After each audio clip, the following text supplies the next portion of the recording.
Hello guys, welcome to my channel Career Psychology. I am Dr. Anju Sinha, a consultant psychologist. Friends, cognitive development के series में प्याजे के developmental stages को हम लोग देख रहे थे और आज मैं इसमें जिन प्याजे के कॉग्निटिव डेवलपमेंट के स्टेज को लेंगे। इसमें उन्होंने 4 स्टेज को बताया है। जीन पियाजे ने अपने ही 3 बच्चों के ऊपर जो एक्सपेरिमेंट्स किए और जो कॉग्निटिव डेवलपमेंट की स्टेज बताई, वो आज दुनिया के हर एक बच्चे के ऊपर मान्य है। उन्होंने 4 स्टेजेस बताए। SPCF, sensory motor stage, pre operational stage, concrete operational stage and formal operational stage. ये सीक्वेंशियल है, आप इसे अपने ऐसे भी लर्न कर सकते हैं SPCF, तो आपको इसकी सीरीज में कोई दिक्कत नहीं होगी। अब हम इसे डिटेल में देखते हैं।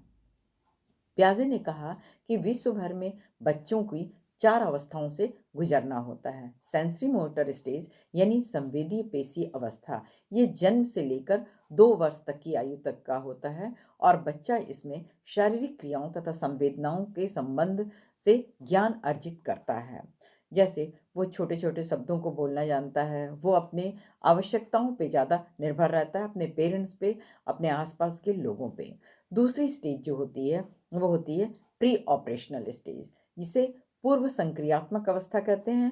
ये 2 से 7 वर्ष तक की अवस्था होती है और इसमें बच्चा प्रतीकात्मक सैंपल्स को सीखता है, उसके विचार विकसित होते हैं, वस्तु स्थायित्व स्थापित होता है। बच्चा किसी वस्तु की विभिन्न भौतिक विशेषता का समन्वय नहीं कर पाता है। जैसे वो खिलौनों से खेलता है, उसके बारे में ही सोचता रहता है, इमेजिनेशन करता है, कलर्स को पहचानने की एबिलिटी इस स्टेज में आ जाती है, क्रम संख्या को सीख लेता है, गिनती, काउंटिंग ये सब करने लगता है, हल्के भारी का ज्ञान उसे होने लगता है और साथ ही वो छोटे छोटे कार्यों में घर में वो अपने हेल्प भी करने लगता है अपने पेरेंट्स की।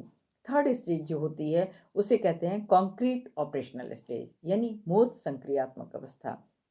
यह अवस्था 7 वर्ष की उम्र से लेके 11 वर्ष की उम्र तक का होता है और इसमें बच्चा तार्किक रूप से पूर्व संक्रियात्मक घटनाओं के बारे में, जो चीज़ उसके आसपास हो रही है उसे वर्गीकृत कर सकता है, रिप्रेजेंट कर सकता है, उसके बारे में सोच सकता है और वैसा ही अनुक्रमणशील मानसिक रिप्रेजेंटेशन को करने में कैपेबल हो सकता है। वो क्वेश्चन पूछता है, सोच सकता है और बहुत सारी चीज़ों को वो अपने हिसाब से अपने अकॉर्डिंग भी करना स्टार्ट कर देता है।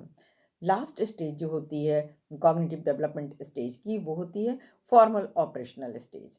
इस स्टेज को अमूर्त संक्रियात्मक अवस्था कहते हैं। ये 11 से 15 वर्ष तक की अवस्था होती है। इसमें किशोर जो है वो तर्क कर सकता है, वो चीज़ों को डिस्क्रिमिनेट कर सकता है, काल्पनिक रूप से सोच सकता है, कल्पनाशीलता उसकी विकसित हो जाती है और बहुत सारी चीज़ों को वह हैंडल करने लगता है। वो अपने आप नई चीज़ों को सोच सकता है, वो रीजनिंग पावर डेवलप हो जाती है और इस स्टेज में बच्चा अपने आप थोड़ा सेल्फ डिपेंड होने लगता है। वो सोचने लगता है कि मैं भी, मेरा भी अस्तित्व है और मैं भी डिसीजन ले सकता हूँ। तो इस तरह से ये 4 स्टेजेस SPCF की स्टेजेस जो हैं वो कॉग्निटिव डेवलपमेंटल स्टेजेस में बहुत बड़ा रोल प्ले करती हैं।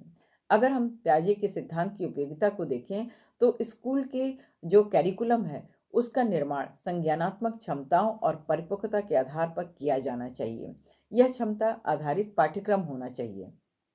दूसरी बात जो है प्याजे के सिद्धांत की उपयोगिता की, कि शिक्षकों को कॉग्निटिव डेवलपमेंट के अनुसार सरल से जटिल यानी मूर्त से अमूर्त थिंकिंग करनी चाहिए और उन्हें डिसीजन लेना चाहिए। नेक्स्ट है प्याजे के सिद्धांत की, कि बच्चों के संज्ञानात्मक विकास में कॉग्निटिव डेवलपमेंट में को समझने में मदद करता है। ओवरऑल प्याजे का कॉग्निटिव डेवलपमेंट का सिद्धांत जो है वो हर एक स्टेज पे अलग अलग चीज़ों को बताता है और उसके बारे में फोकस करता है।